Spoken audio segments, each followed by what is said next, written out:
Hey, goddess, let's talk about self-doubt. How you doing, my love? You are on with Abiola from womanifestinguniversity.com. I recently received a question from one Jessica who wrote, "Dear Abiola, how do I deal with self-doubt?" So this is for Jessica and you, my gorgeous one, because you are watching. So I'm guessing you have a little bit of a challenge with self-doubt. All right. I have been there many, many times. Self-doubt is actually a normal part of life, but if you are watching this video, chances are that self-doubt has become for you a crippling thing that is holding you back. And that's what we want to address.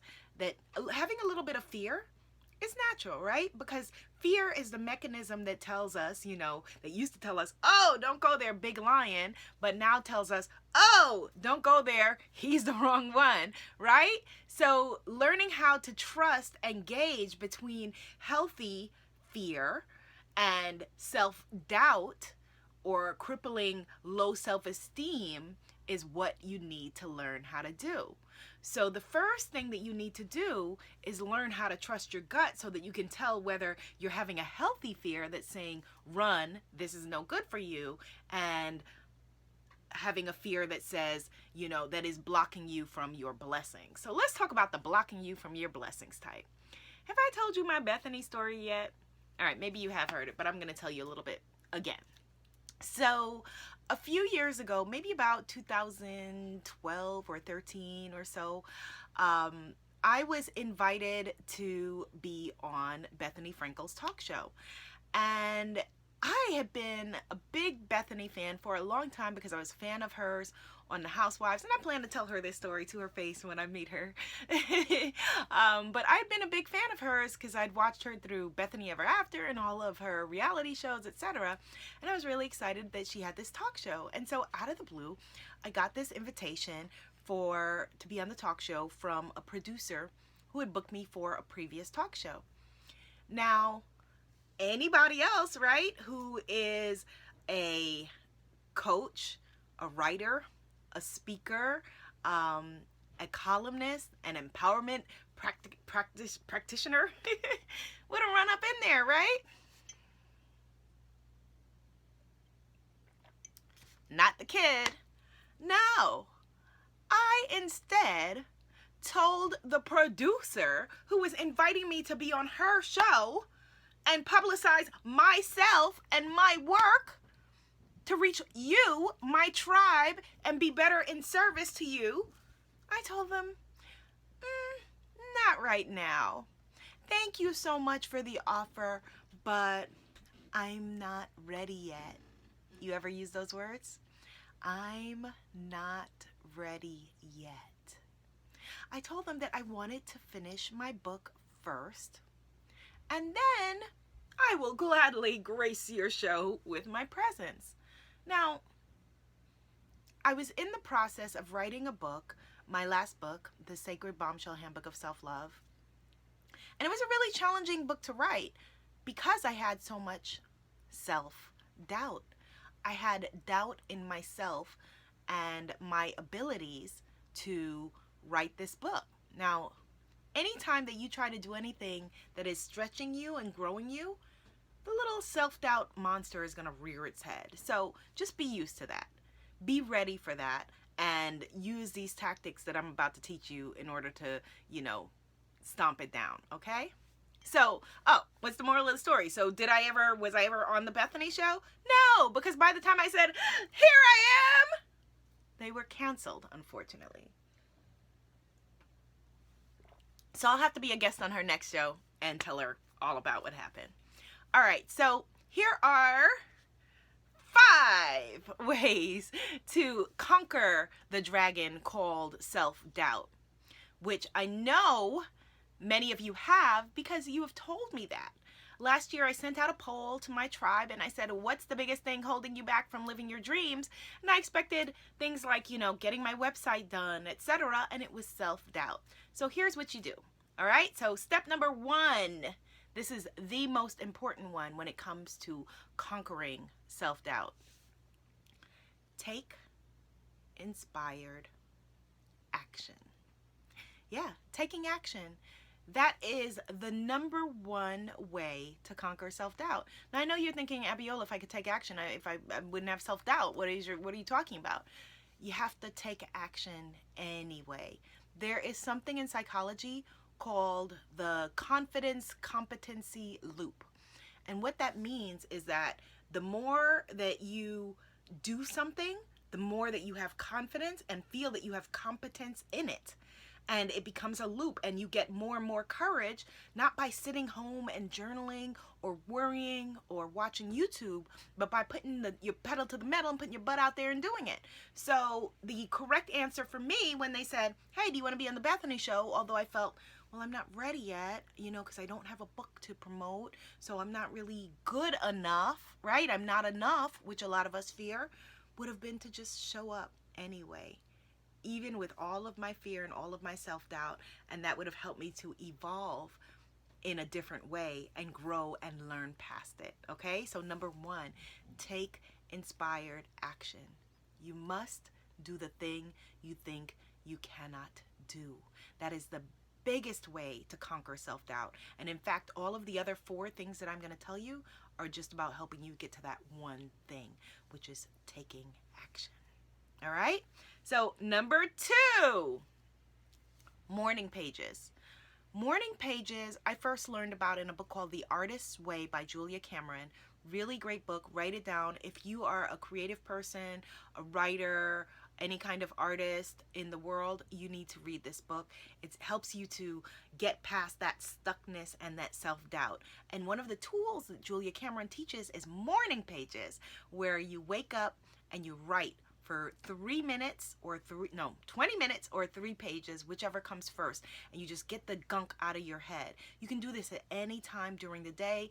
I teach this religiously because it has the capability to move energy, and I do morning pages almost every day because, and I stopped for years and then I started again, and it's great because all the time we have that, little tape spinning in the back of our head saying either, yeah, this is great, we can do it, we're loving it, yeah, or saying, you gonna try that?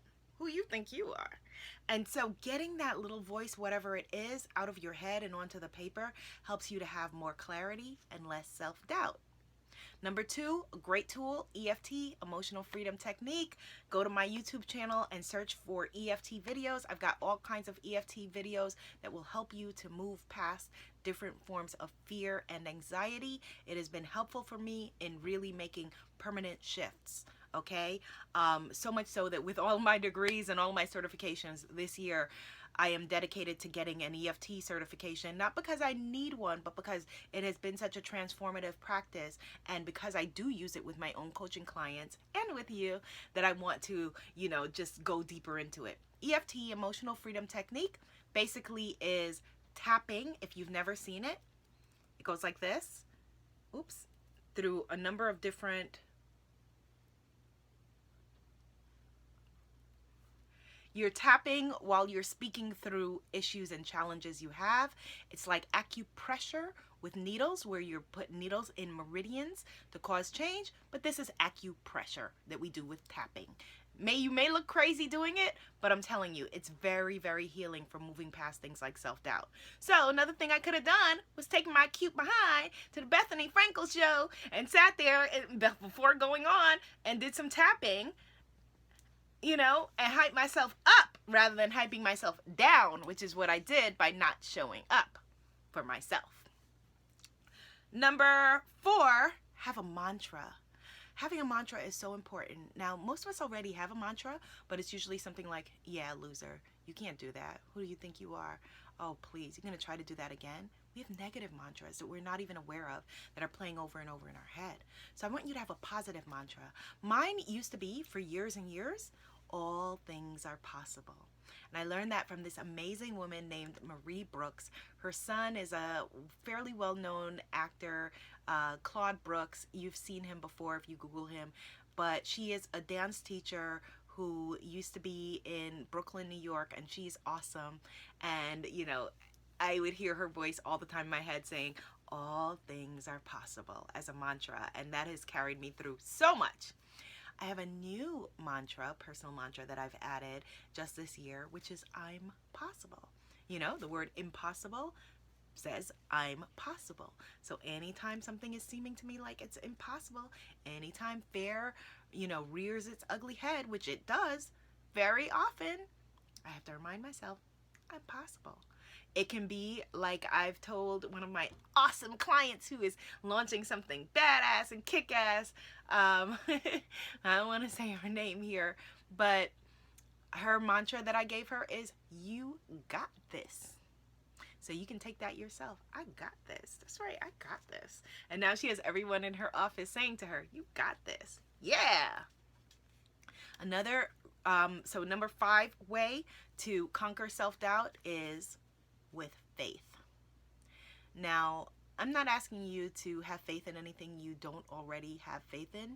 Whatever your belief system is, whatever works for you, all I'm asking you to do is work it. So if you have faith in a higher power, whatever the name of that higher power is for you, then if you're choosing to have faith, go all the way.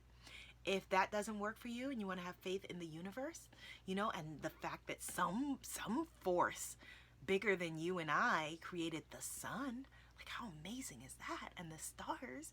And if you could have faith that since that force created you as well, you must be something special. Please, you're made of stardust. And so, to quote 50 Cent, now you won't hear that again in my videos. Hey 50.